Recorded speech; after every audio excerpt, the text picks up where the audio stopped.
Cerita segala perkara yang masuk aku punya kalau ini aku dibaca temannya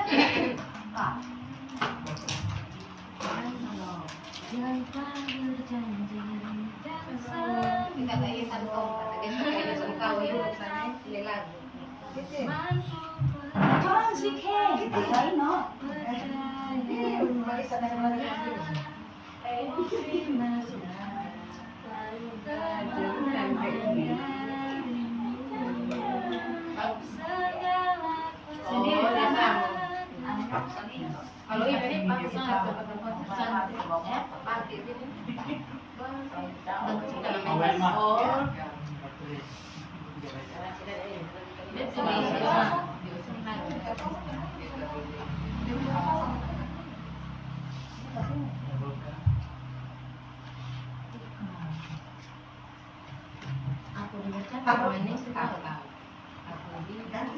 aku bukan dekat aku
Shalom. Sekali lagi shalom. Baik, puji nama Tuhan. Pertama-tama kita patut menaikkan puji dan syukur kehadirat Tuhan Yesus, karena Tuhan begitu baik, teramat baik dalam kehidupan kita, sehingga kita dapat berkumpul pada malam hari ini untuk memuji dan memuliakan nama Tuhan. Dan kita akan memulai dengan persekutuan doa Elsade pada malam hari ini. Untuk itu saya jemput Bapak Mama saudara semua bangkit berdiri sambil bertepuk tangan, kita mengangkat pujian yang mengatakan segala puji syukur hanya bagi nama-Mu Tuhan.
Jadi silakan duduk kembali.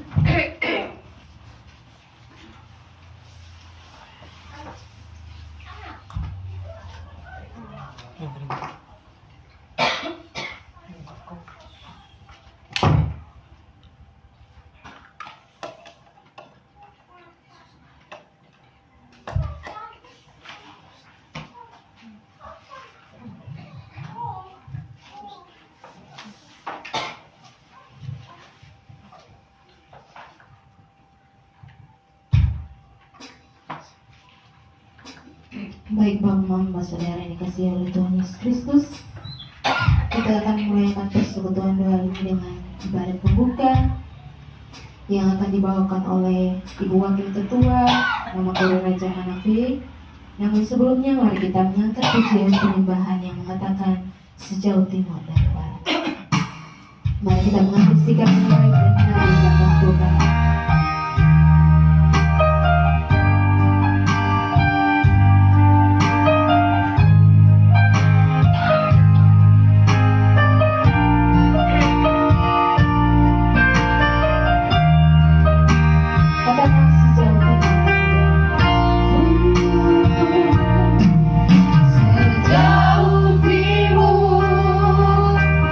Dari barat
Mari kita berdoa.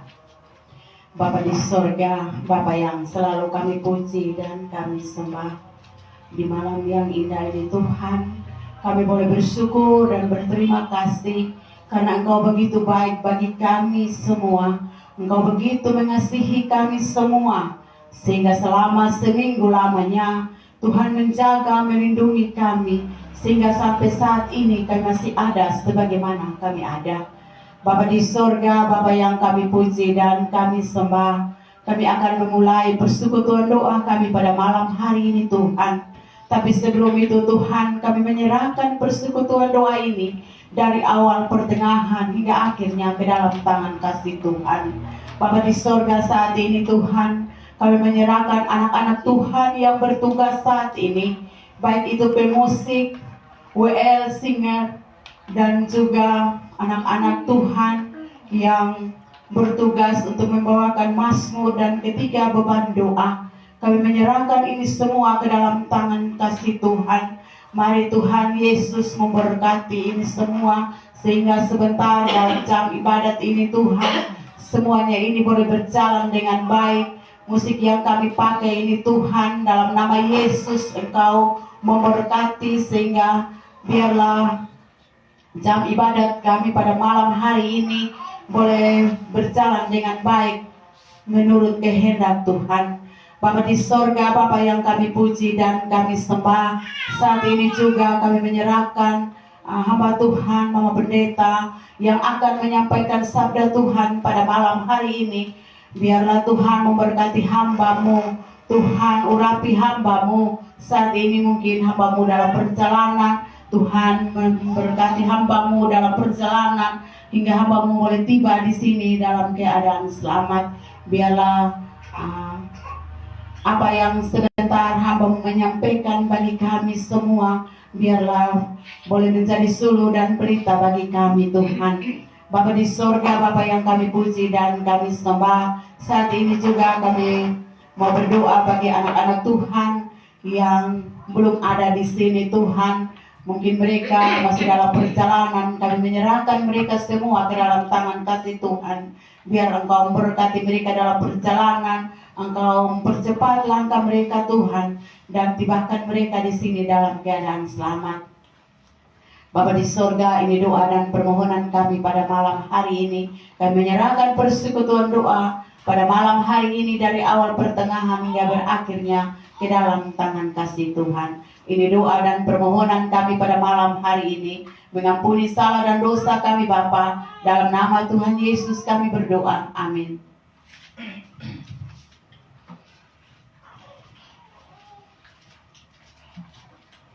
Terima kasih Ibu Wakil Ketua yang telah membawa doa pembuka. Tuhan Yesus memberkati. Kita akan sama-sama bermazmur bagi Tuhan. Dan untuk anak Tuhan yang bertugas mempersiapkan diri, kita mengangkat pujian yang mengatakan, kami memuji kebesaran-Mu.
Baik, mari kita bermazmur bersama-sama di Mazmur 108 ayat 1 hingga ayat yang ke-14.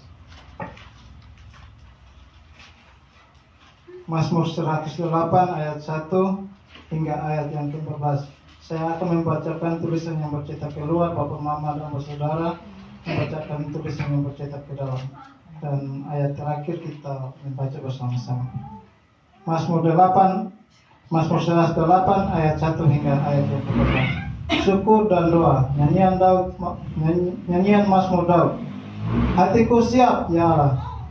Aku mau menyanyi, aku mau berasmur. Bangunlah hai jiwaku. Bangunlah hai gambus dan kecapi. Aku mau membangunkan fajar. Aku mau bersyukur kepadamu di antara bangsa-bangsa, ya Tuhan.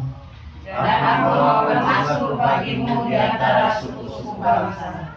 Sebab kasih-Mu besar mengatasi langit. Dan setiamu sampai ke awan-awan. Tinggikanlah dirimu mengatasi langit, ya Allah. Dan biarlah kemuliaanmu mengatasi seluruh bumi. Supaya terluput orang-orang yang kucintai. Selamatkanlah dengan tangan kananmu dan jawablah aku. Allah telah berfirman di tempat kudusnya. Aku hendak beria-ria, aku hendak membagi-bagikan Sikem, dan membalas Sukot hendakku. Gilead punyaku, Manasye punyaku. Efraim ialah pelindung kepalaku, Yehuda ialah tongkat kerajaanku.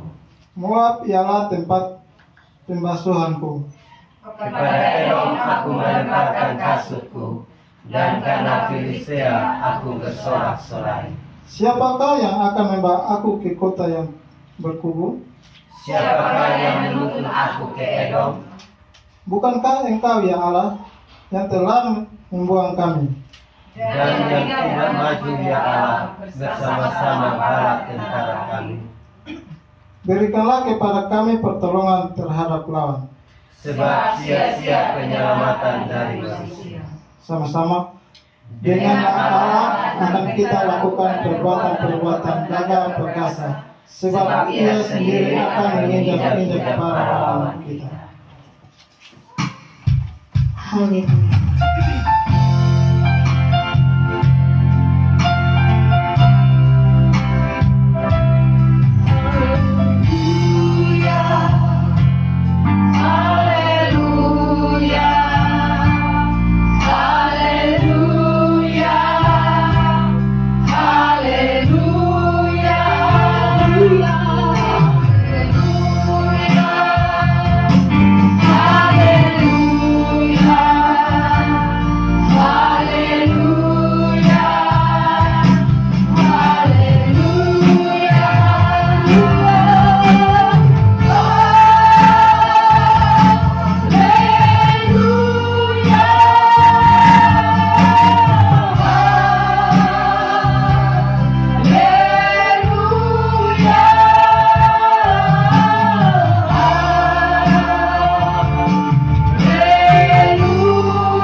Bapa kami yang di surga, terima kasih Bapa karena atas tuntunan-Mu kami saat ini berkumpul bersama-sama di tempat pertemuan ini untuk memuji dan memuliakan nama-Mu Tuhan. Tuhan, kami telah bermazmur bersama-sama, kiranya mazmur yang kami membacakan ini Tuhan menjadi pedoman untuk kehidupan kami sehari-hari. Tuhan, ampunilah dosa dan kesalahan kami. Dalam nama Yesus Kristus kami telah berdoa. Amin.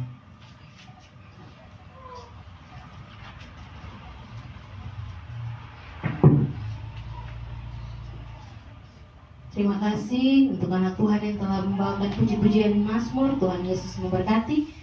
Baik, kita akan masuk ke dalam ketiga beban doa. Namun sebelumnya kita mengangkat pujian yang mengatakan musim akan selalu berganti.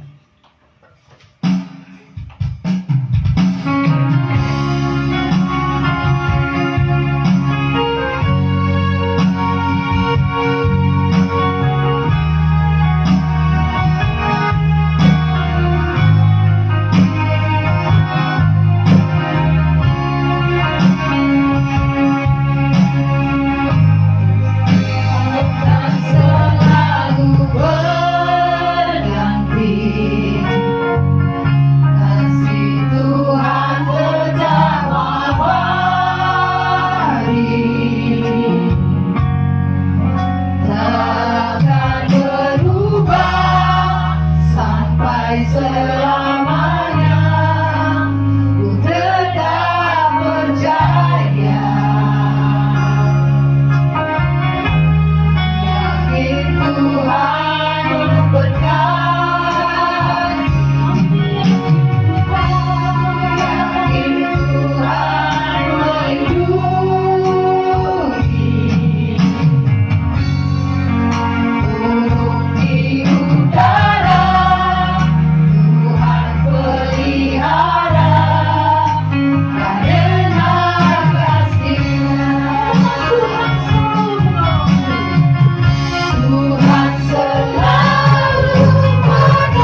kita siapkan hati untuk mendengar Tuhan. Di dalam doa kita berdoa mulai.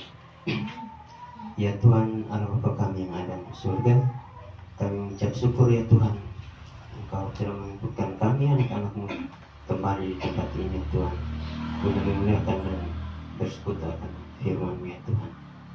Tuhan, pada malam hari ini ya Tuhan, izinkanlah hamba-Mu akan membawakan doa beban umum yang pertama ya Tuhan.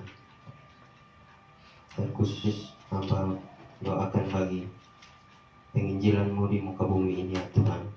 Engkau memberikan berkat hikmat kebijaksanaan bagi kami dalam menjalankan firman-Mu ya Tuhan. Kami tahu Tuhan, kami masih banyak belajar akan arti firman-Mu ya Tuhan. Bukakanlah pintu hati kami dalam penginjilan dan pelayanan kasih-Mu Tuhan, agar kami bisa lebih bertumbuh lagi dalam keimanan kami terhadap Engkau ya Tuhan. Tuhan, malam hari ini juga kami doakan bagi gereja Tuhan di dalam pembangunan fisik maupun spiritual Tuhan. Kami tahu Tuhan, dalam segala pembangunan kiranya masih saja keterbatasan, banyaknya jemaat-jemaat juga yang mungkin belum bisa bersekutu. Kiranya Tuhan mau jamah hati mereka Tuhan. Engkau mau tuntun berkati sertai pertumbuhan gereja-Mu dimanapun berada, biarlah bisa bertumbuh dan berkembang sesuai rencana-Mu ya Tuhan. Tuhan, tak lupa malam hari ini juga Tuhan, kami doakan bagi pelayan Tuhan dimanapun mereka berada, para pendeta, penginjil, penatua, diaken dan koster Tuhan. Engkau mau memberikan berkat kebijaksanaan bagi mereka dalam memimpin dan menuntun pertumbuhan gereja-Mu di muka bumi ini ya Tuhan. Biarlah dalam setiap pelayanan mereka Tuhan, segala hambatan, rintangan dan tantangan dapat mereka lalui dengan baik ya Tuhan. Tuhan, tak lupa juga kami doakan bagi organisasi fungsional dan kategori gereja dimanapun berada Tuhan, baik PAR, PAU. Engkau menuntun berkati mereka dalam tugas pelayanan mereka, biarlah mereka dapat menjalankan tugas dan pelayanan mereka dengan baik ya Tuhan, demi pertumbuhan anak-anak-Mu di muka bumi ini Tuhan. Tuhan, jemaat juga dalam pertumbuhan iman ya Tuhan, Engkau memimpin berkati mereka dalam pertumbuhan iman mereka, agar lebih mengenal dan mendekatkan diri lagi kepada-Mu ya Tuhan. Tuhan, begitu juga orang-orang yang menentang akan Injil-Mu ya Tuhan, Engkau mau memberikan berkat pertumbuhan mujizat lewat Injil-Mu Tuhan, sehingga nama-Mu tetap dipermuliakan di muka bumi ini ya Tuhan. Tak lupa juga kami doakan bagi orang-orang yang belum menerima Engkau ya Tuhan. Engkau mau jamah hati mereka, Engkau membukakan hati pintu mereka Tuhan, agar mau menerima akan Engkau Tuhan. Engkau mau menuntun menyertai mereka dalam tiap-tiap kehidupan mereka Tuhan. Terima kasih ya Tuhan. Inilah doa dan permohonan kami.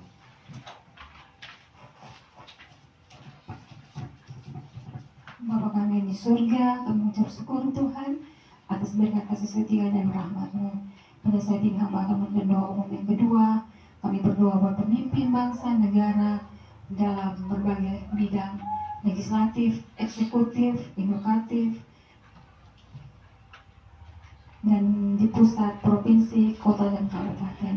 Kami berdoa ya Bapa buat pemimpin kami yang tertinggi, dari presiden, wakil presiden, MPR, DPR, gubernur, wali kota, bupati, sampai dengan RT RW.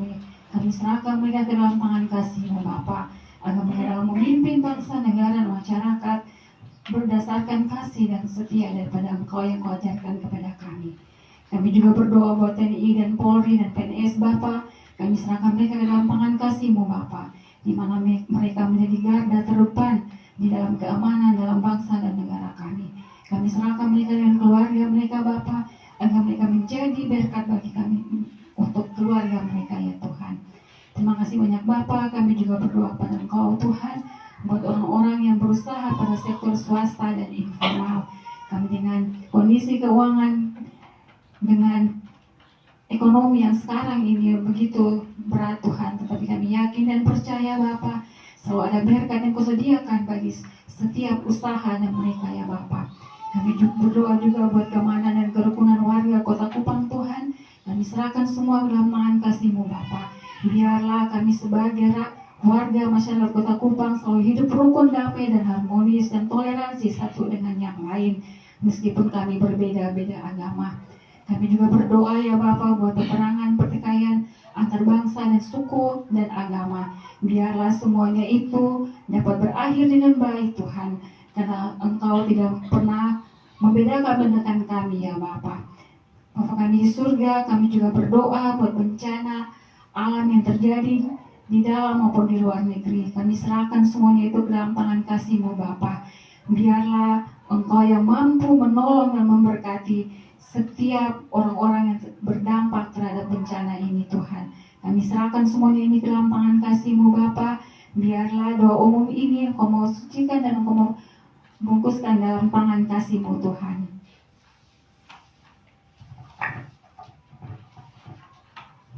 Terima kasih banyak ya Bapak, sebab beban yang pertama mengenai beban pelayanan, serta beban kedua, beban pemerintahan sudah dinaikkan. Dan kini beban yang ketiga, beban sosial akan kami bawa hanya kepadamu Tuhan. Saat ini kami berdoa bagi orang-orang yang mengalami kesakitan, baik itu di rumah dan di rumah sakit. Ya Yesus Kristus, tolonglah mereka. Engkaulah tabib yang ajaib bagi mereka ya Bapa. Ketika mereka yang mengalami kesakitan apapun itu Tuhan, di bagian tubuh mereka, Tuhan yang paling tahu. Dan mari ya Bapa, Engkau boleh memberikan kesembuhan ilahi yang datang daripada Bapa bagi setiap anak-anak-Mu ini Tuhan, agar mereka boleh melihat, mereka boleh percaya bahwa hanya Engkau sumber penyelamat dalam kehidupan mereka.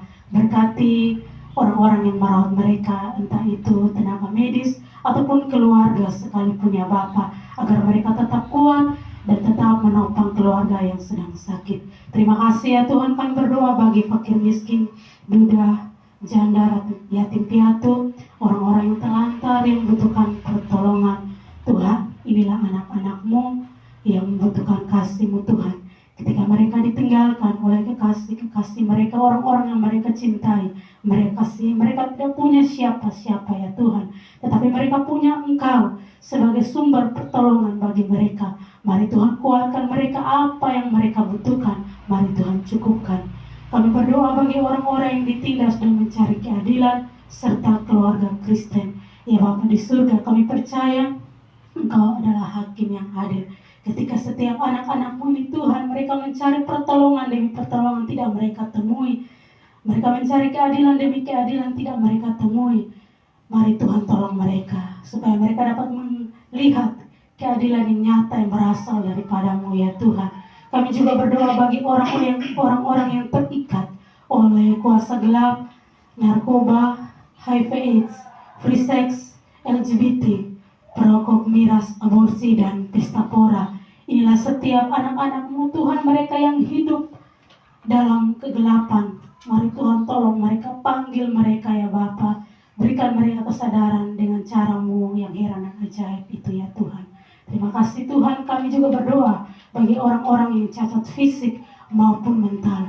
Kami serahkan mereka semua ke dalam tangan Tuhan, karena mereka adalah kepunyaan-Mu Tuhan.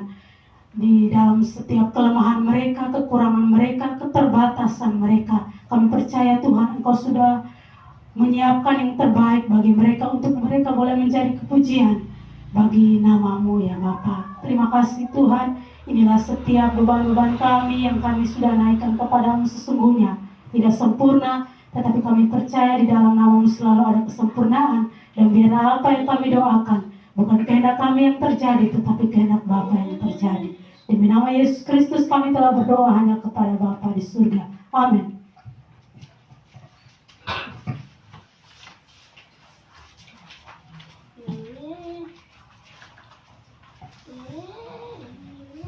Baik, terima kasih buat ketiga anak Tuhan yang telah melakukan ketiga beban doa, Bapak Ronald Detan, Ibu Tanti Detan Manuk, dan Saudari Linda Kevi.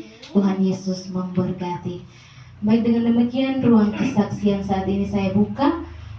Mungkin sebelum Bapak Mama mau bersaksi, saya jemput kita semua bangkit berdiri dan kita mengangkat pujian yang mengatakan bangkit suka nama Yesus.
Bapak Mama yang mau bersaksi tetap berdiri, yang tidak bersaksi silakan dulu.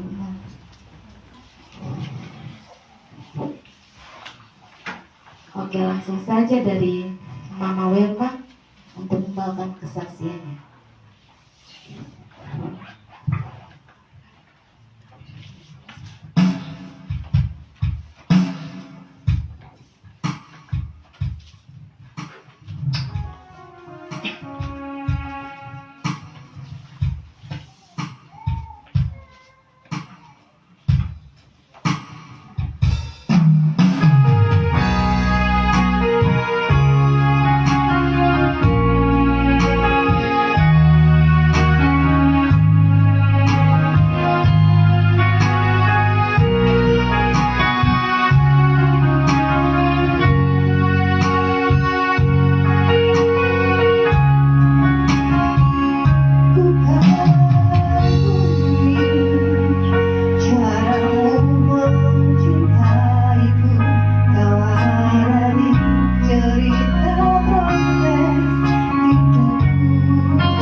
Tuhan. Terima kasih Mama Wilma untuk kesaksian puji-pujiannya. Tuhan Yesus memberkati. Baik, mungkin dari Bapak Mama Saudara semua masih ada kok yang mau bersaksi? Yang di lorong, di belakang. Oke, langsung saja Mama Tabita untuk kesaksian kedua.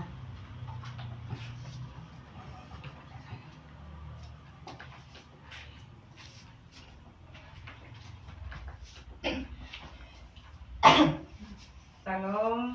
Shalom. Saya mau bersaksi kebaikan, kemurahan, kasih Tuhan di dalam kehidupan kita.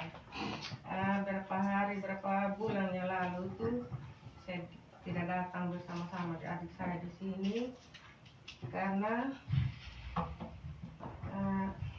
saya sakit beberapa bulan yang lalu, sakit yang begitu.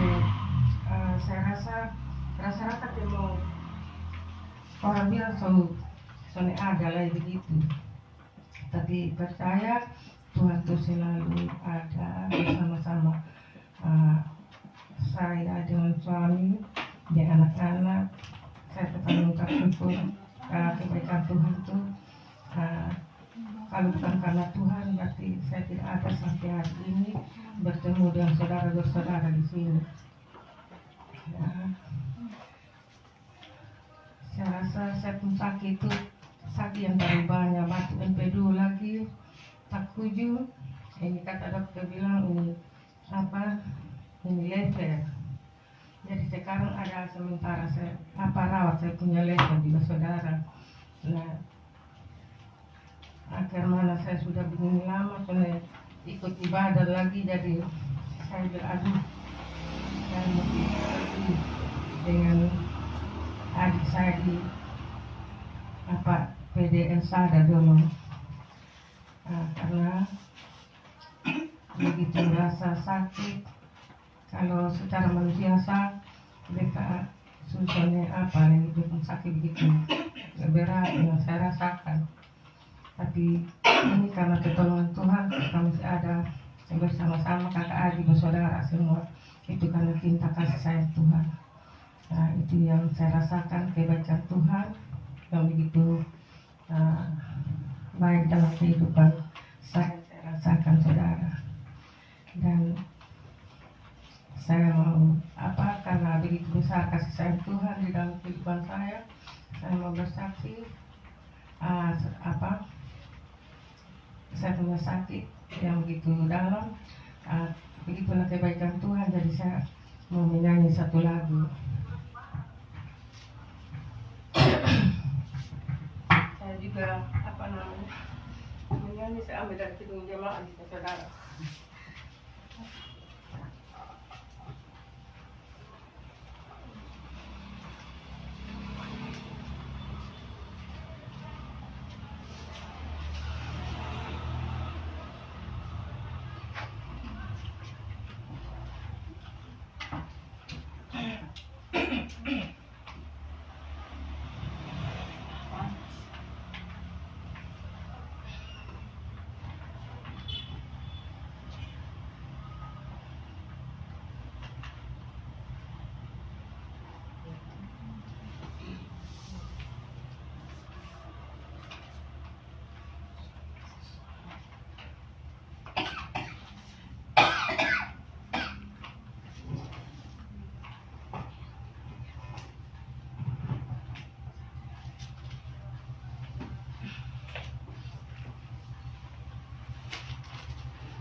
Ini saya menyanyi lagu saudara-saudara.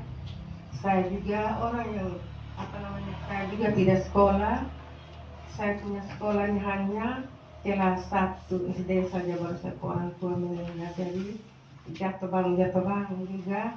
Ini namanya untuk menyatakan nama Tuhan. Jadi saya tetap bernyanyi walaupun menyanyi soalnya saya bagus-bagus seperti orang biasa menyanyi. Tapi saya akan menyanyi untuk memuji memuliakan nama Tuhan.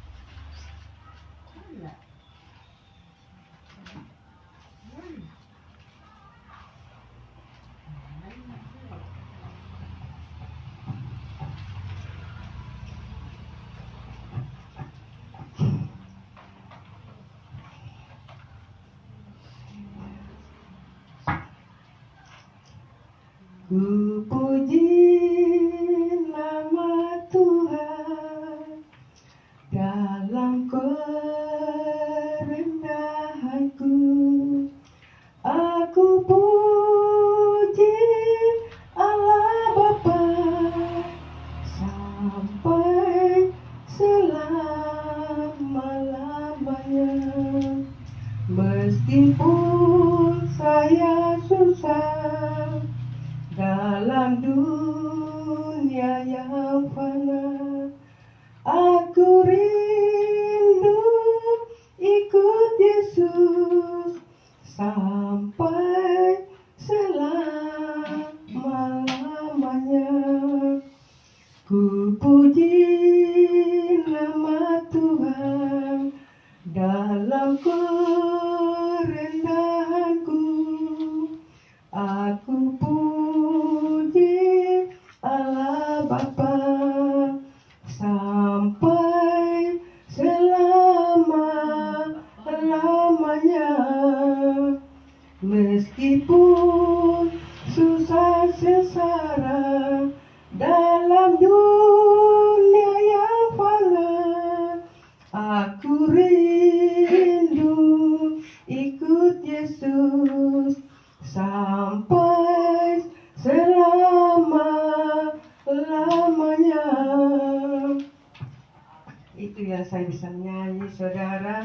Mungkin sampai bagus-bagus seperti orang yang menyanyi, tapi saya tetap menyanyi untuk memuji memuliakan nama Tuhan. Terima kasih, dunia katanya berkati, saudara. Baik, sekali lagi berikan kemuliaan bagi nama Tuhan. Terima kasih. Mengatasi yang telah memberikan kesaksian yang begitu luar biasa. Tuhan Yesus menolong dan memberkati. Baik, ruang kesaksian saya saat ini saya tutup. Kita akan lebih banyak mendengarkan kesaksian lewat firman Tuhan yang akan dibawakan oleh hamba Tuhan, Ibu Pendeta Verotika Yelaigela STH. Sebelumnya, mari kita menaikkan pujian yang mengatakan, "Persiapkan hati Tuhan."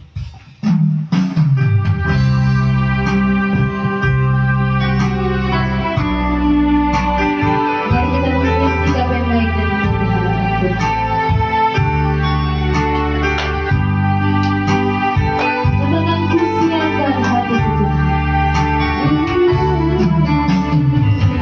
Siapkan hatiku Tuhan, mendengar firman-Mu.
Kita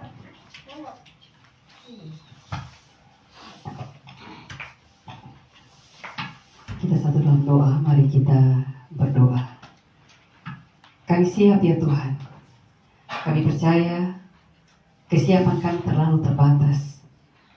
Untuk itu kami mohon Roh-Mu yang kudus menolong kami. Supaya firman Tuhan yang terwarta saat ini tidak lalu begitu saja, tapi menjadi suluh dan pedoman bagi kami yang masih bersiara di tanah dagang ini. Pakai hamba-Mu yang terbatas untuk menyatakan isi hati Tuhan. Dan biarlah semua kami baik yang berbicara dan mendengarkan boleh hidup sebagai pelaku-pelaku firman yang setia. Amin. Shalom. Shalom. Kasih Tuhan sekalian, mari bersama kita persiapkan bersama-sama dengan pemberitaan firman Tuhan hari ini di seluruh wilayah pelayanan Bumi. Kita bersatu bersama-sama juga dengan pergumulan para perempuan di gereja Asia, pergumulan dalam ketidakadilan, dalam penderitaan, tetapi tetap komitmen untuk mau setia kepada Tuhan. Saya pilihkan bagian bacaan firman Tuhan. Kalau hari ini bicara tentang Miriam, saya mau bicara tentang Miriam Mama. Dari Keluaran pasal 2 ayat 1 sampai ayat yang ke-10. Keluaran pasal 2 ayat 1 hingga ayat yang ke-10. Untuk menghormati firman Tuhan, saya jemput kekasih Tuhan berdiri. Mari kita membaca firman Tuhan ini secara responsoria.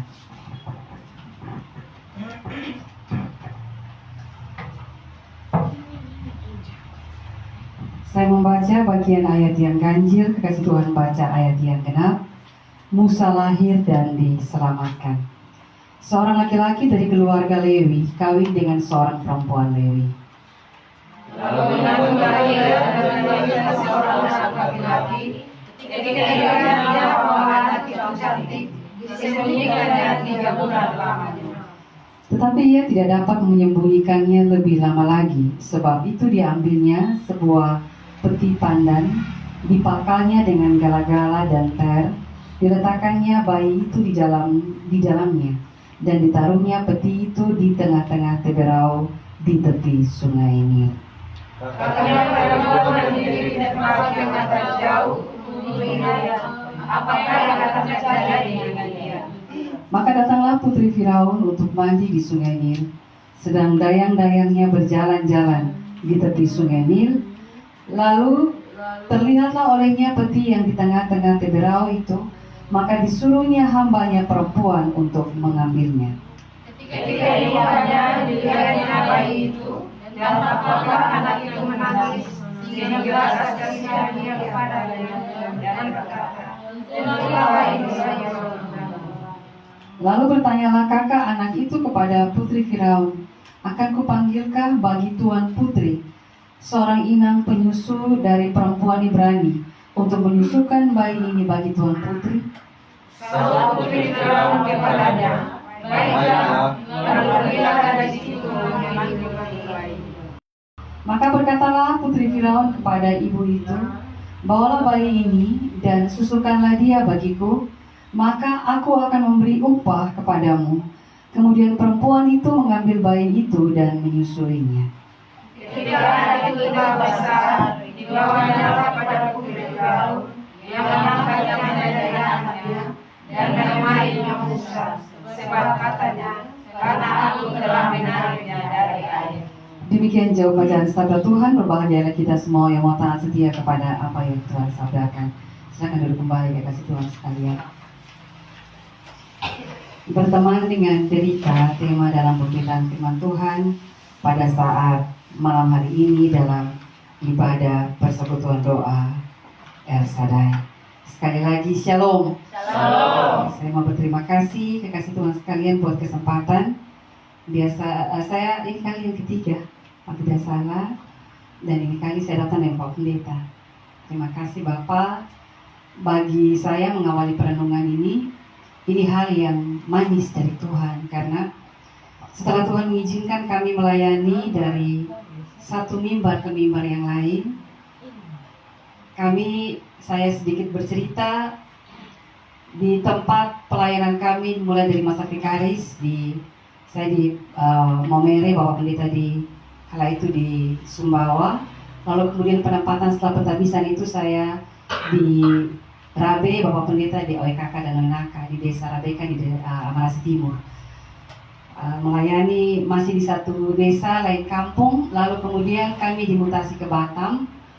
Setelah dari Batam kami pulang ke Kupang, ditugaskan di Nunbon Sabu. Setelah di Nunbon Sabu kemudian kami dimutasi lagi, saya di Agape, Bapak Pendeta di Immanuel Pura. Dan sudah 3 bulan ini kami sudah keluar dari Klasis Kota Kupang dan saat ini sedang melayani di Kupang Barat. Jadi tadi mungkin Bapak Mama tunggu agak lama karena kami harus dari Manuel 1 dan di sana hujan tadi. Tapi bersyukur kita bisa berkumpul bersama-sama. Tuhan Yesus baik. Dalam perenungan tentang bersahabat, berteman dengan penderitaan, kita percaya bahwa sebagai manusia normal, kalau kita tahu ini berpotensi derita, sebaiknya jangan lewat dari situ. Saya pikir ini hal yang manusiawi.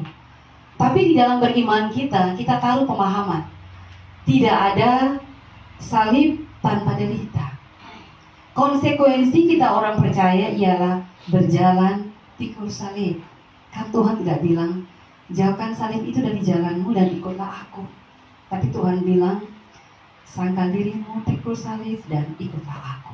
Berarti realita derita itu akan kita alami. Mari kita fokus kepada firman Tuhan hari ini yang sedang berbicara tentang beberapa tokoh di dalam bagian bacaan firman Tuhan.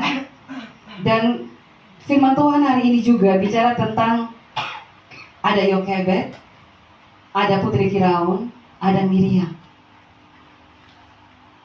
Pemikiran kita dibawa kepada kisah tentang apa yang terjadi di Goshen kurang lebih 430 tahun. Bahaya kelaparan, kemudian Tuhan memakai Yusuf siap standby di sana di Mesir. Lalu kemudian 70 dari Yakub dan keturunannya tinggal di Goshen, bertambah banyak sampai jumlah mereka itu bikin ketar-ketir hati orang-orang Mesir.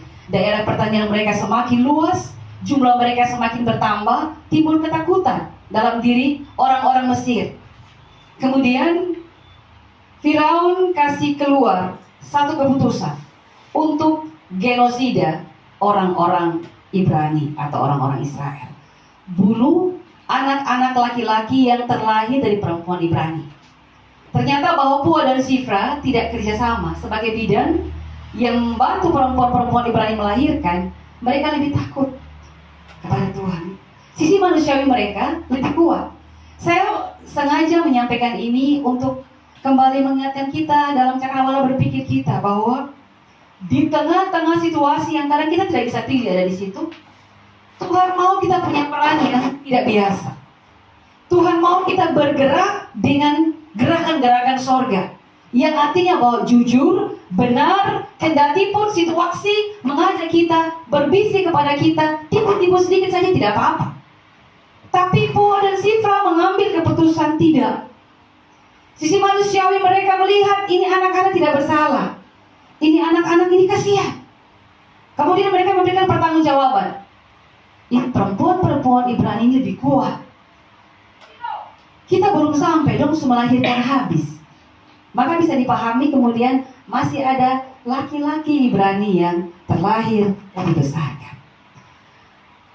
Firaun tidak kehilangan akal. Kalau kita baca di dalam pasal sebelumnya, dari Keluaran pasal 1 ayat 22, dia bilang begini. Setiap anak laki-laki yang lahir dari perempuan Ibrani, buang mereka ke sungai Nil. Retak hati para perempuan hari itu. Seharusnya momen kelahiran anak akan menjadi momen yang sangat disyukuri, momen yang membahagiakan. Tapi hari itu menjadi momen ketakutan, harap-harap cemas. Kan tidak ada USG untuk tahu ini anak laki-laki atau perempuan. Akan sangat takut bagi mereka kalau yang lahir itu anak laki-laki. Bayangkan mama-mama, ini di sini mama-mama banyak. Kita sudah mengandung, lalu ketika terlahir, kita sedang menggendong, kita menyusui, tapi terambil dari pelukan kita dengan kasar.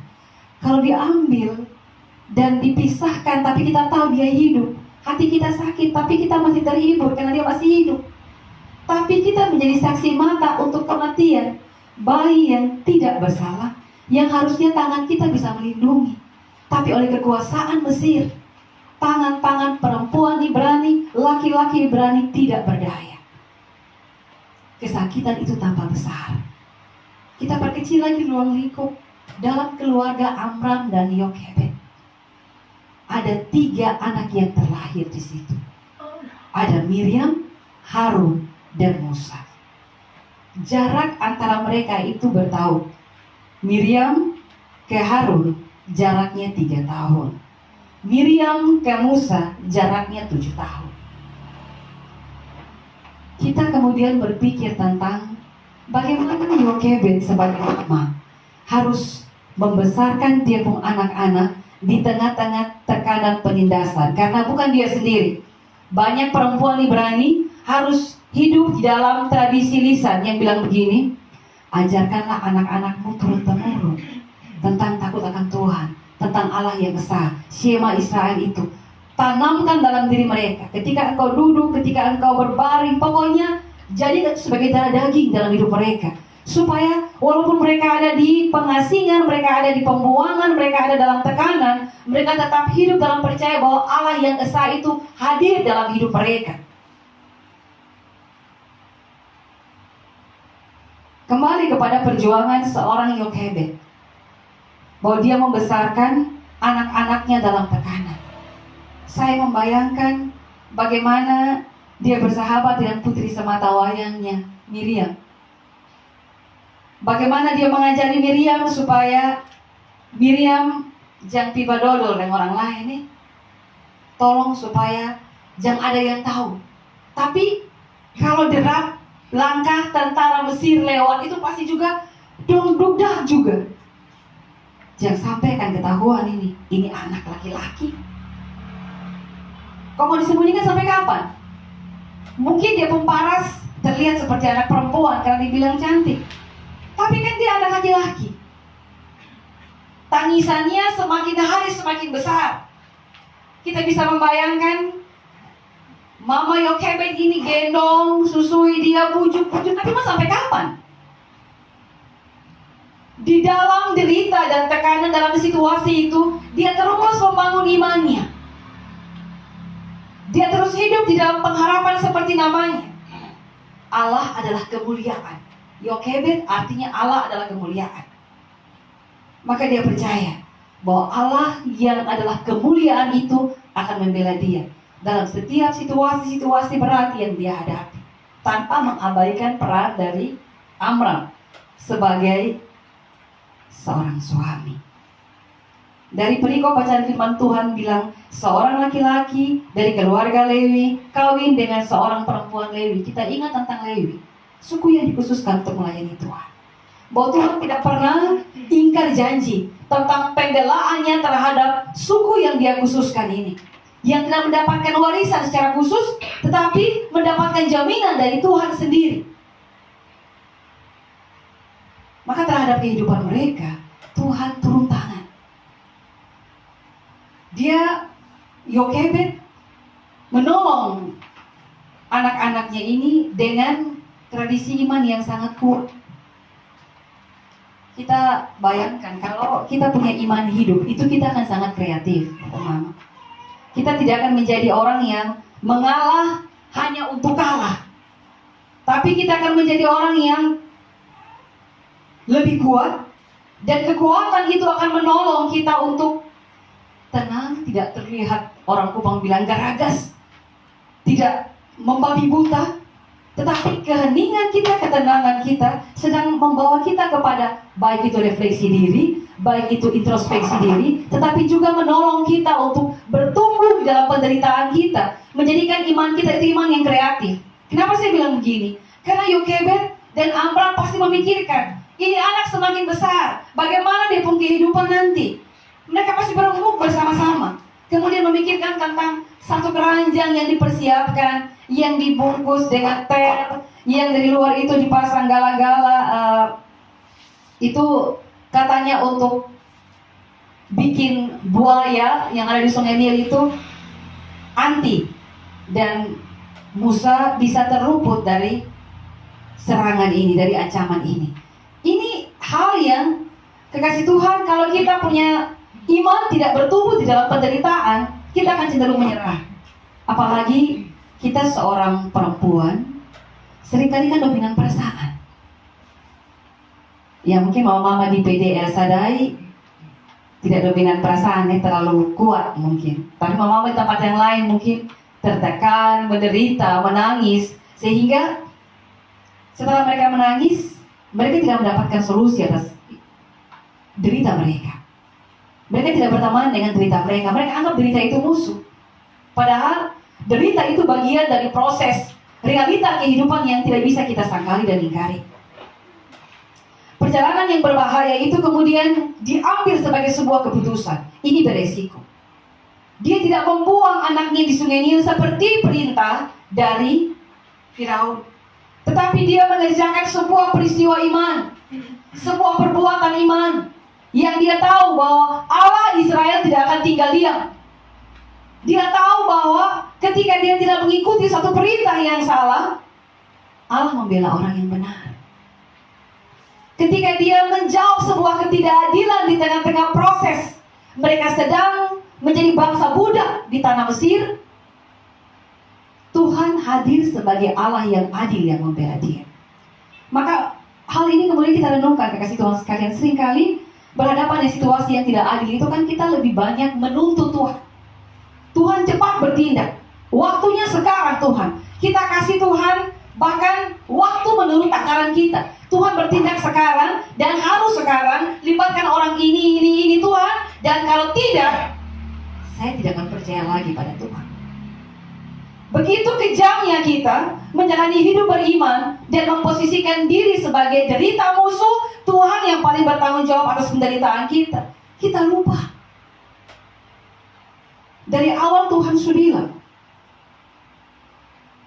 salib itu bukan hanya simbol kemenangan, tetapi juga derita. Yang ketika kita mau menjalani salib, berarti kita juga harus memikul risiko penderitaan itu. Iman seorang perempuan Yokebed bekerja mempersiapkan anak sulungnya Miriam. Taruh Musa di peti yang sudah dia persiapkan. Tentu dia tidak taruh dengan pikopi mati sudah, tapi dia taruh dalam harapan Tuhan sanggup untuk menolong. Pelajaran iman dalam penderitaan kita ialah satu hal, hanya Tuhan yang sanggup menolong. Karena apa? Di depan ada laut mati. Kalau orang Ibrani keluar dari Mesir, di depan ada laut mati. Di depan ada laut Tiberau atau laut merah. Di belakang ada tentara Firaun dengan kereta besinya, dengan senjata lengkapnya yang siap membinasakan mereka. Kurang lebih 2 juta jiwa. Kalau 600 laki-laki, di antara 600 laki-laki itu perempuan dan anak-anak, kurang lebih 2 juta jiwa. Tuhan bilang begini kepada Yunus kan, kalau engkau marah karena pohon ara yang kumatikan itu, engkau tidak pantas marah. Kan dia bilang, saya marah, saya berhak marah sampai mati. Karena apa? Kepahitan di hati. Tuhan bilang apa? Engkau tidak berhak marah karena saya peduli terhadap 120.000 jiwa di Niniwe dan juga ternak-ternaknya yang banyak. Apalagi ini 2 juta jiwa. Satu saja Tuhan peduli. 99 Tuhan tinggalkan, Tuhan cari yang satu. Itu kepedulian Tuhan. Apalagi hari itu sulungnya Allah, yakni Israel, dia bela mati-matian. Dia turun tangan untuk membela mereka. Kisah perjalanan itu, segala kepahitan itu, segala sengsara itu tidak pernah terlewatkan dari pandangan mata Tuhan. Nah, kita kembali. Bagaimana Yokebed persiapkan dia mau anak sulung? Siapa di sini yang anak sulung selain saya? Sulung perempuan. Sulung perempuan tuh agak-agak ngeri-ngeri sedap ya. Bagaimana dia harus berjuang? bagaimana pembawa ini harus kuat. Bagaimana dia harus jadi kakak bagi adik-adiknya. Bagaimana juga dia harus punya peran yang sangat besar bagi keluarganya. Itu tidak gampang. Adik-adik salah kan, kakak juga kena jewer, kakak kena putih di telinga, kakak kena marah toh. Nanti ya gara-gara lu. Padahal adik yang salah, tapi bebannya pada kakak. Tapi saya memikirkan, satu anak perempuan umur 7 tahun, sedemikian dewasa dia pemikiran. Dia ketika membaca kisah tentang Miriam, saya sebagai anak sulung juga saya malu. Karena kerap kali saya membanggakan diri sebagai anak perempuan, anak sulung yang sangat berkorban. Tetapi kalau saya berkorban di usia sekarang, wajarlah. Ini anak umur 7 tahun. Dia berkorban bagi adiknya. Saya baca satu tulisan bilang begini, jangan abaikan iman seorang kakak yang sedang pasang badan untuk adiknya.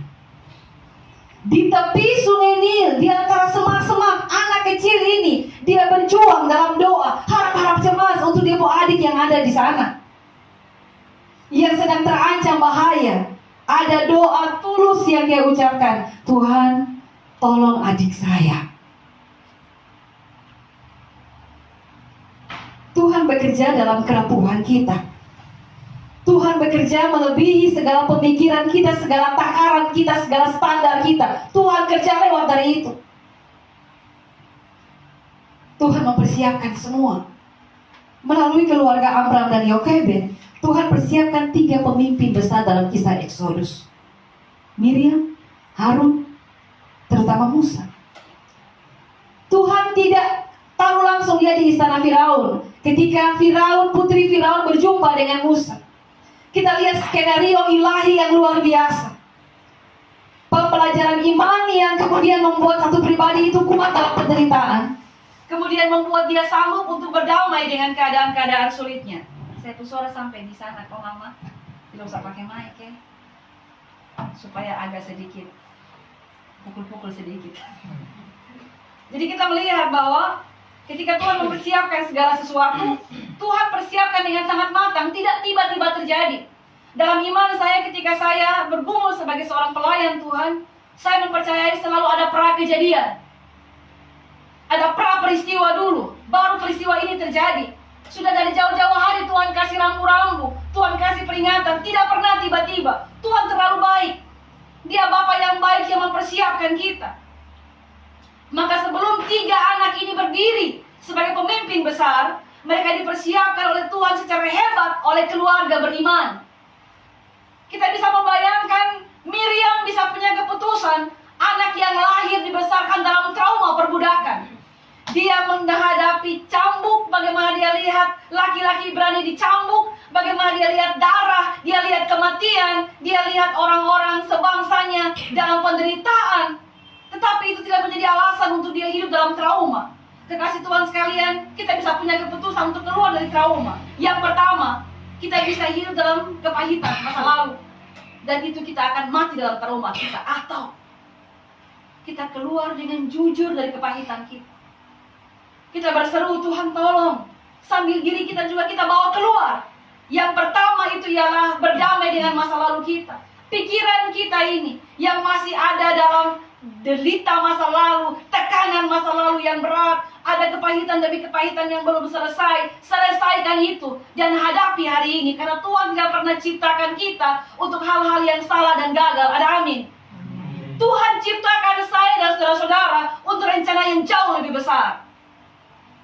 Maka setiap kita harus tahu, kalau hari ini kita sedang menghadapi satu momen atau satu pergumulan, satu keadaan yang sulit, kita harus punya pemahaman. Jangan sampai kita bilang begini, iya pendeta omong gampang, karena dia sedang berada pada situasi yang terbaik. Tidak. Semua kita mengalami proses yang berat. Semua kita dibentuk Tuhan dalam proses-proses kehidupan yang tidak mudah. Dalam satu babak kehidupan kami, dalam satu babak dalam proses yang kami alami, beberapa bulan terakhir, ketika kami menjalani satu proses, kami meminta kepada Tuhan dalam doa bersama kami sebagai suami istri, sebagai abdi Allah. Tuhan pertimbangkan ini. Kami pun permintaan masih berdasarkan apa yang kami mau. Tuhan tolong, Tuhan hitung ini, karena kami masih percaya bahwa Tuhan menjawab doa. Tuhan paham akan kebutuhan kami. Segala sesuatu kami masih lihat dari sisi apa yang terbaik untuk kami, tanpa kami melihat lagi proyek akbar Tuhan. Karena ketika Tuhan kerjakan proyek akbarnya, bukan hanya tentang kita sekarang, tapi tentang rencana-rencana hebat juga bagi orang lain. Maka waktu berjalan sampai dengan kami berada di tempat yang baru, saya berbagi kesaksian ini di dalam proses yang Tuhan kerjakan. Karena bagi saya, kekasih Tuhan, ketika mengkhotbahkan tentang Miriam pagi tadi, saya ingat yang saya sampaikan bahwa pujian Miriam lahir dari hati yang telah pulih. Dia sudah bebas dari trauma perbudakan. Orang yang sudah bebas dari traumanya, orang yang telah dipulihkan oleh Tuhan, dia punya pujian sampai kepada sorga. Mungkin suaranya biasa saja, tetapi Tuhan tersentuh dengan pujiannya, karena lahir dari hati yang telah pulih, hati yang telah berdamai, hati yang tidak lagi ada dalam sengketa dengan Tuhan. Waktu kami berada di tempat yang baru, kemudian Tuhan memperbaharui kami. Maka saya bilang begini, janganlah berpikir bahwa menjadi pendeta itu pribadi yang sudah jadi. Saya memahami dari satu mimbar ke mimbar yang lain, Tuhan mendewasakan kami. Dalam tuntutan-tuntutan kami yang bagi kami ini tuntutan kami manusiawi, tuntutan kami ini hal yang penting untuk dipertimbangkan oleh Tuhan. Tapi dari semua yang kami doakan, tidak ada yang Tuhan jawab. Dalam proses mutasi, di dalam perpisahan dengan Agape, kami sekeluarga menyanyi lagu Yesus Setia sebagai sebuah refleksi dari pergumulan kami, bahwa sekalipun Tuhan tidak menjawab, sekalipun duri di dalam daging, tapi kami mau belajar untuk percaya Tuhan Yesus setia. Dan benar, ketika kita sudah taruh diri dalam kerendahan hati bahwa bukan tentang kita, bukan tentang kemauan kita, tapi tentang Tuhan, maka Tuhan membuat kami untuk bersyukur, menerima janji-janji Tuhan, menerima jawaban Tuhan, dan menjadikan penderitaan itu sebagai sebuah proses dan bersahabat dengan derita. Kekasih Tuhan, saya percaya bukan hanya kami, tapi Bapak Mama, Saudara juga pasti mengalami banyak hal yang ketika kita mengucap syukur di dalam kekurangan, dalam derita kita mengalami sorga itu sedang terjadi dalam hidup kita.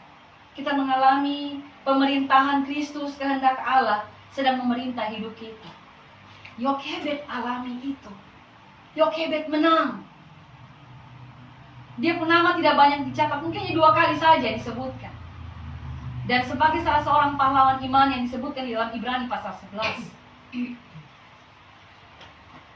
Perjuangan Amram dan Yokebed menjadi pembelajaran yang penting bagi kita semua. Sekali lagi, tempat di mana kita berada, keluarga kita, orang-orang yang kita jumpai, atau orang-orang yang saat ini sedang menjadi tanggung jawab kita, tidak pernah kebetulan.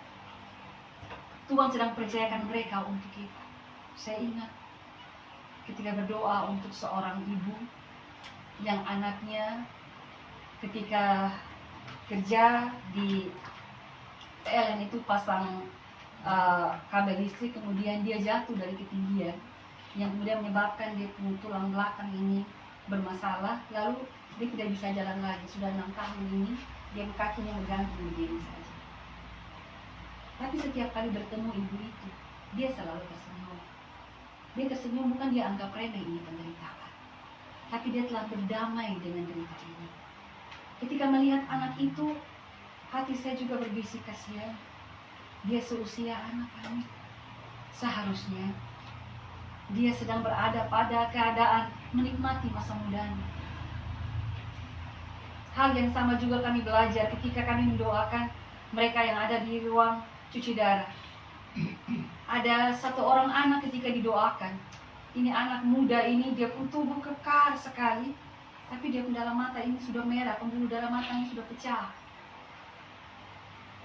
Entah dia selamat atau tidak, saya tidak tahu apakah dia masih hidup atau tidak, karena kami tidak lagi berjumpa. Tapi melihat kehidupan orang-orang ini, kemudian menimbulkan rasa empati dalam diri betapa mereka menderita. Lalu kenapa kita harus menghakimi Tuhan dengan penderitaan kita? Kita terlalu menuntut Tuhan atas semua penderitaan kita. Harusnya iman kita bertumbuh dalam derita seperti Yokebed. Bagi saya Yokebed perempuan hebat. Karena dia membesarkan anak-anaknya tidak seperti kita di alam kebebasan. Walaupun mungkin kita sedang berjuang mati-matian, tapi penderitaan Yokebed hari itu tidak bisa dianggap main-main. Dia membesarkan dia punya anak ini pintar. Miriam ini pintar. Dia pergi dengan berani menjumpai putri Firaun dan bilang, maukah saya menjadikan inang pengasuh untuk anak ini? Padahal dia tahu, ini anak dia adik kandung. Dia tahu dia mama siapa. Dan lihat skenario Tuhan bekerja di dalam keberanian, dalam kejujuran, dalam iman, dalam harapan yang tidak pernah kita anggap sepele. Bahkan secuil saja harapan kita akan melihat satu pembebasan Tuhan kerjakan, bahkan melebihi ekspektasi kita. Tuhan kembalikan Musa kepada asuhan dari Yokebed. Walaupun untuk beberapa waktu saja, tetapi ada kesempatan bagi Yokebed untuk menanamkan iman orang Israel dalam diri seorang Musa. Maka Musa tahu, saya orang Ibrani. Musa tahu bahwa istana Firaun tidak akan membuat dia lupa akan identitas dirinya. Istana Firaun tidak pernah menjadi panggung bagi dia untuk menikmati satu kenikmatan dunia yang sebenarnya kalau dia sudah nyaman di situ ya sudah. Tapi dia punya sebuah keputusan iman. Saya harus berbuat sesuatu bagi orang-orang sebangsa saya. Ini bagian dari orang-orang benar yang tidak apatis terhadap ketidakadilan. Kekasih Tuhan, kita bicara apa tentang ketidakadilan hari ini? Kadang-kadang kita ambil definisi ketidakadilan itu ketika orang yang kuat menindas orang yang lemah. Kita tidak, karena kita tidak menindas siapa-siapa. Kita pikir begitu kan? Kita pikir bahwa ketidakadilan itu ialah yang seharusnya porsi dibagi sama, misalnya 4, 2 orang, 2-2. Tapi ketika yang satu dapat 3, satu dapat 1, maka kita pikir bahwa itu tidak adil. Tapi tentang ketidakadilan ialah ketika kita memilih diam, karena itu tidak sedang bersentuhan dengan kepentingan kita. Ketika kita memilih diam terhadap sebuah ketidakadilan, karena kita merasa bahwa kita tidak diganggu, yang diganggu dia, yang disakiti dia, bahkan yang dirugikan dia kan saya tidak. Jadi saya berhak untuk tidak terlibat dalam ketidakadilan itu. Kita salah. Kita adalah duta-duta kerajaan sorga yang harus menjadi pelaku-pelaku keadilan ketika ketidakadilan itu sedang ada di depan mata kita. Musa punya satu komitmen membela bangsanya, maka dia pernah kan membunuh orang Mesir karena menindas orang Ibrani. Itu dari mana? Musa tahu dia punya identitas diri dari keluarganya. Begitupun Harun sebagai seorang imam, maka 3 kakak beradik ini berdiri bersama-sama. Dibesarkan oleh orang tua beriman. Kadang kita pikir ini hidup sepenuh dengan penderitaan. Kita pun mau pikir yang lebih berat, jadi kadang-kadang kita pikir tak usah lah. Akhirnya kita menidakbobokan diri dengan nonton film Korea, nonton film India, ketawa ke TV, nonton TikTok, bahkan juga ikut-ikutan bikin TikTok, segala macam untuk sebenarnya ada orang yang berpikir itu adalah kompensasi dari derita, hibur-hibur diri sedikit. Tapi ketika dia sedang berada dalam satu hiburan yang bagi dia, bukan berarti kita tidak usah nonton film Korea. Sing siapa yang nonton film Korea ya? Atau mungkin bikin video TikTok tiap hari. Tidak apa-apa. Tidak apa-apa. Itu manusiawi. Tapi Jangan sampai dia menjadi satu pilihan yang paling utama karena kita berpikir bahwa penderitaan ini terlalu berat untuk kita hadapi. Dalam pelajaran iman hari ini kita mendapatkan beberapa catatan. Miriam pernah berdiri di tepi laut, di tepi sungai Nil dalam ketakutan dan kekecewaan. Dalam kebimbangan dan keraguan, sanggupkah Tuhan untuk menolong? Tetapi hari ini dalam pemberitaan firman, di tepi laut Tiberau, dia menjadi penggerak bagi perempuan-perempuan Ibrani lainnya untuk memadakan pujian tentang kebesaran Tuhan. Di tepi laut Tiberau, iman dari seorang perempuan yang hari itu tidak lagi muda karena sudah hampir 100 tahun usianya, dia menjadi satu pribadi yang justru hidup yang terbentuk dari luka hati yang telah sembuh. Itu membuat satu nada pujian bagi sorga itu sangat-sangat indah terdengar bagi Tuhan. Mari kita refleksikan ini dalam pergumulan kita. Dia dapat di pelajaran iman dari Mama Yokebed, dari Bapak Amram. Dia dapatkan ini semua dari keluarga yang beriman. Betapa kuatnya pengaruh iman ini dalam menghadapi derita. Bahwa kalau kita punya iman kan bukan berarti kita lolos dari segala cobaan, ujian. Tetapi itu menjadi dasar bagi kita untuk berpijak, menjadi lebih tekun, tahan uji, menjadi orang-orang yang berpengharapan, karena pengharapan tidak pernah mengecewakan kita. Sepanjang kita bangun itu di dalam Tuhan. Yokebed, mungkin dia tidak melihat kebesaran dalam tanda petik anak-anaknya sebagai hasil didikan imannya. Tetapi apa yang telah dia tanamkan itu menjadi berkat bagi umat Israel, tapi juga bagi kita yang hidup hari ini. Maka catatan iman bagi kita ketika kita berefleksi hari ini, kita tahu sebagai pribadi-pribadi yang sedang berjuang dalam hidup ini, kita memberikan catatan penting di dalam derita kita, dalam berbagai pergumulan kita. Yang paling pertama, iman yang kuat itu lahir dari kasih yang nyata. Yokebed sayang Musa, dia mengasihi anaknya, darah dagingnya. Tapi juga kasih itu bukan kasih yang membabi buta, tapi kasih yang sejajar dengan ketaatannya kepada Allah. Karena dia tahu bahwa ini Firaun sudah terlalu jahat ini. Ini perintah yang jahat. Jadi kalau orang suruh kita buat jahat, kemudian kita sudah buat jahat, lalu suatu saat kita membela diri, kita bilang begini, oh dia yang suruh. Kita tidak bisa menyalahkan orang lain, keputusan itu ada pada kita. Iman yang kuat, iman yang berani lahir dari kasih. Yokebed kasih tunjuk itu, tapi Miriam juga kasih tunjuk itu kepada kita. Perempuan-perempuan yang hebat ini ada pada perjuangan di garis start iman mereka. Hal yang kedua, kekasih Tuhan sekalian, kita merenungkan bersama-sama bahwa pujian yang kita sampaikan kepada Tuhan justru akan lebih berarti ketika kita memadakan itu pada Tuhan. Bahkan ketika kita di tingkat-tingkat doa ini lahir dari hati yang telah berdamai, hati yang telah selesai dari luka masa lalu. Berat Bapak Mama, berat. Luka masa lalu itu kadang-kadang tanpa kita sadari, kita tidak minta juga tiba-tiba dia hadir, tapi sudah terekam di alam bawah sadar kita. Kita tidak minta juga tiba-tiba dia muncul. Dan ketika dia muncul beragam reaksi, kita bisa persalahkan diri, kita bisa caci maki diri kita bisa caci maki orang lain, kita bisa persalahkan Tuhan sebagai pribadi yang paling bertanggung jawab atas semua itu. Tapi mari kita lihat keuntungan kita berdamai dengan trauma itu. Keuntungan kita selesai dengan duka masa lalu ialah kita berada pada satu keadaan yang Tuhan janjikan. Kamu akan menjadi kepala dan bukan ekor. Kamu akan menjadi satu pribadi yang sungguh-sungguh menjadi berkat bagi banyak orang. Hidupmu ketika nanti selesai di tanah dagang ini akan membawa berkat-berkat yang luar biasa, tidak dengan tangan kosong, tapi seperti pribadi yang mempertanggungjawabkan kehidupannya dengan setia di hadapan Tuhan. Itu penting.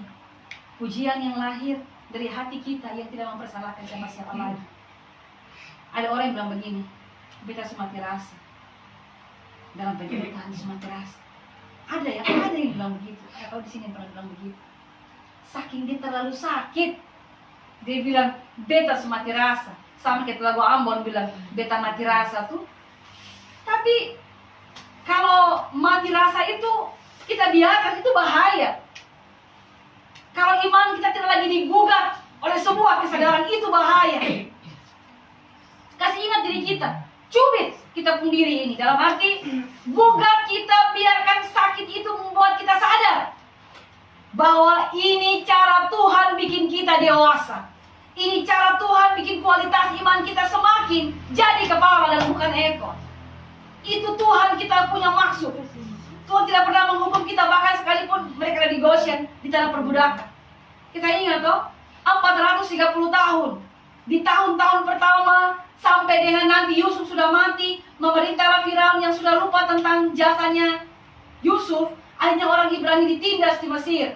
Maka seruan-seruan minta tolong sampai kepada Tuhan. Dan Tuhan turun tangan, Tuhan bertindak. Kekasih Tuhan sekalian, siapa yang bela kita dalam penderitaan?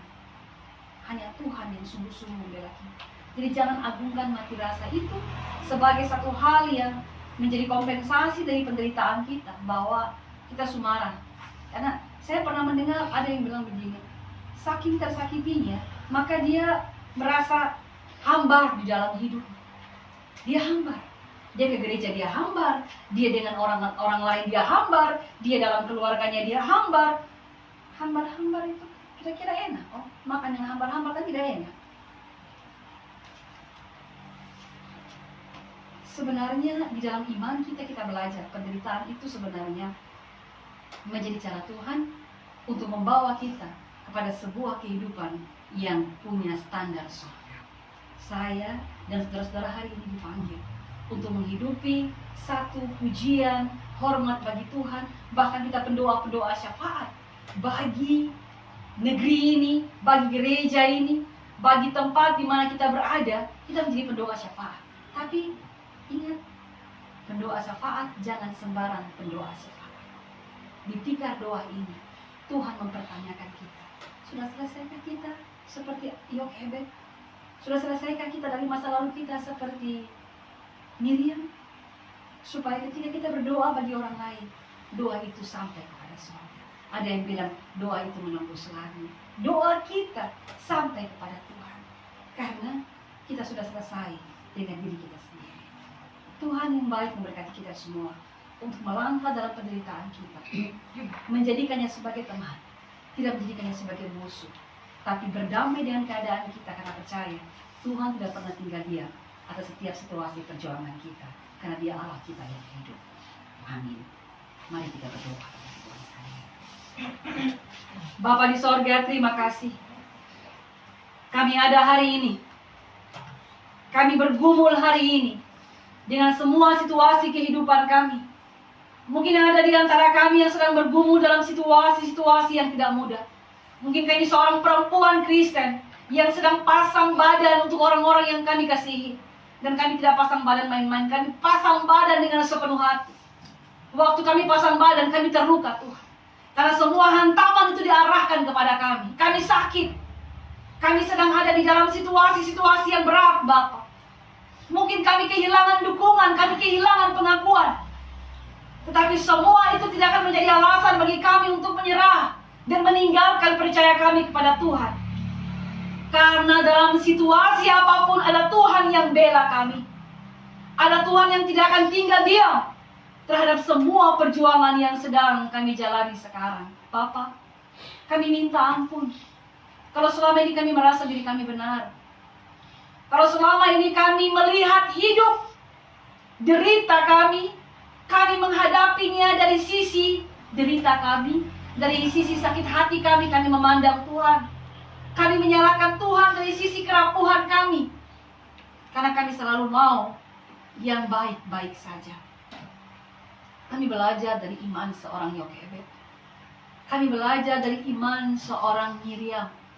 Kami belajar bahkan Tuhan bisa memakai putri Firaun, anak dari raja yang mengeluarkan perintah untuk membunuh bayi-bayi orang Ibrani.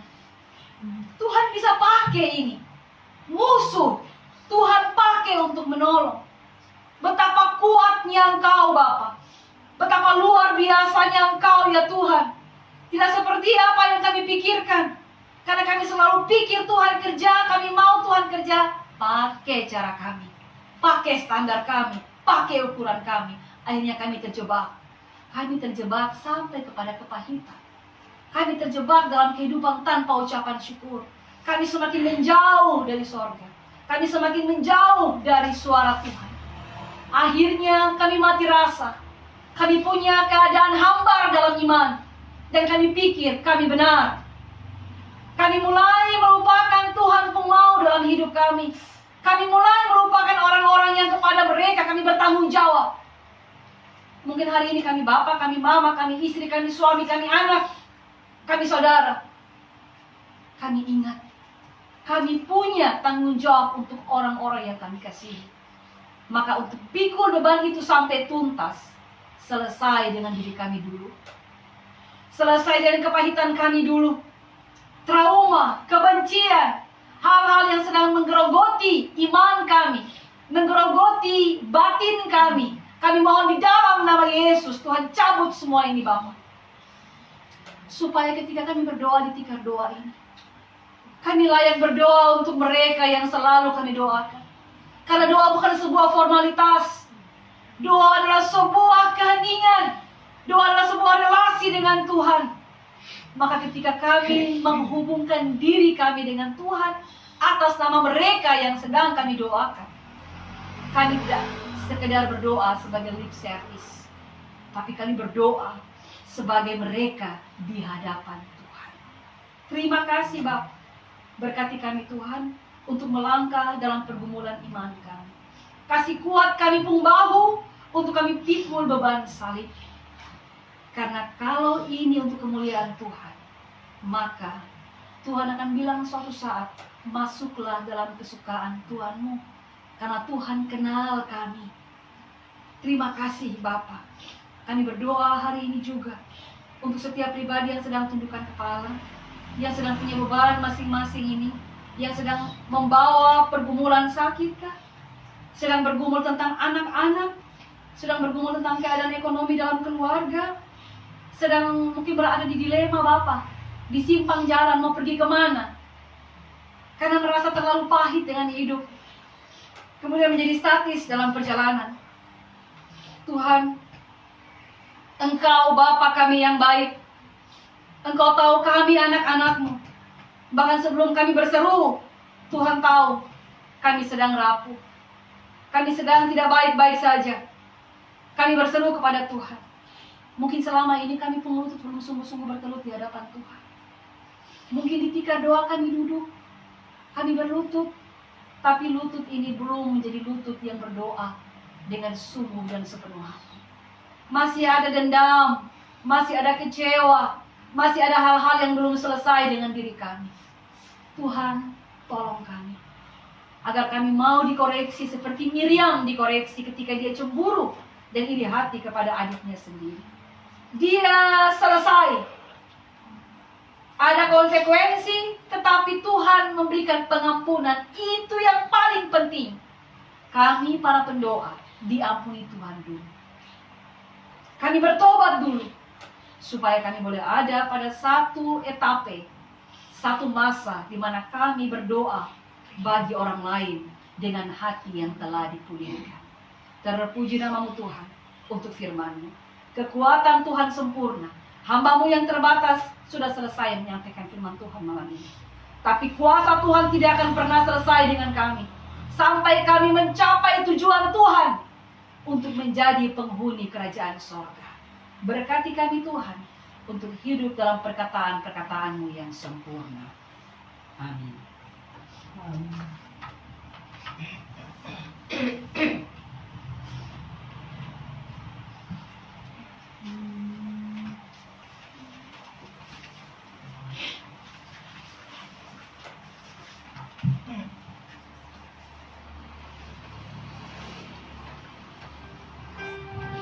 Baik, terima kasih Ibu Pendeta Veronica Yenaigila STH yang telah membawakan firman Tuhan. Biarlah firman Tuhan pada malam hari ini boleh dapat memberkati kita, menjadi pedoman dalam kehidupan kita hari lepas hari, dan Tuhan senantiasa dan selalu memberkati Ibu Pendeta dalam setiap pergumulan pelayanan dan juga pergumulan bersama keluarga. Tuhan Yesus senantiasa memberkati. Mari merespon akan firman Tuhan. Kita akan berikan persembahan syukur kita. Untuk itu saya jemput kita semua bangkit berdiri dan kita mengangkat pujian yang mengatakan, aku diberkati.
Saudara semua, kita akan mengakhiri persekutuan doa kita pada malam hari ini dengan doa berkat. Dan doa berkat ini saya kembali meminta kesediaan dari Ibu Pendeta Veronica Yela STH untuk membawakannya. Namun sebelumnya kita mengangkat pujian penyembahan yang mengatakan penolong yang selalu setia.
Mari kita satu dalam doa, kita berdoa. Terima kasih Bapa untuk kesempatan terbaik yang Tuhan berikan bagi kami semua di Persekutuan Doa El Shaddai. Tuhan memberkati setiap anggota Persekutuan Doa, pengurus Persekutuan Doa. Tuhan juga berkenan memberkati hamba-hambamu yang bertugas dalam sepanjang ibadah ini, WL, singer, pemain keyboard, juga semua yang membawa kesaksian-kesaksian tadi. Kuasa Tuhan sempurna buat hamba-hambamu ya Tuhan. Kami telah tiba di penghujung ibadah pada saat malam hari ini. Kami akan melangkah pulang ya Tuhan.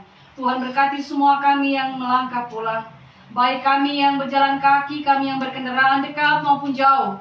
Kami percaya berkat Tuhan akan terus menyertai semua kami. Juga kekasih-kekasih kami di sini, para penjaga kaki Dian, Tuhan selalu memberkati. Arahkanlah hati kepada Tuhan, kekasih Tuhan sekalian, dan terimalah olehmu berkat Tuhan. Tuhan memberkati dan melindungi saudara-saudari. Tuhan menyinari dengan wajahnya dan memberikan kasih karunia. Tuhan menghadapkan wajahnya kepada saudara-saudari dan memberikan damai sejahtera. Ia menunggui keluar masukmu dari sekarang sampai selama-lamanya. Amin. 1, 2, 3. Shalom.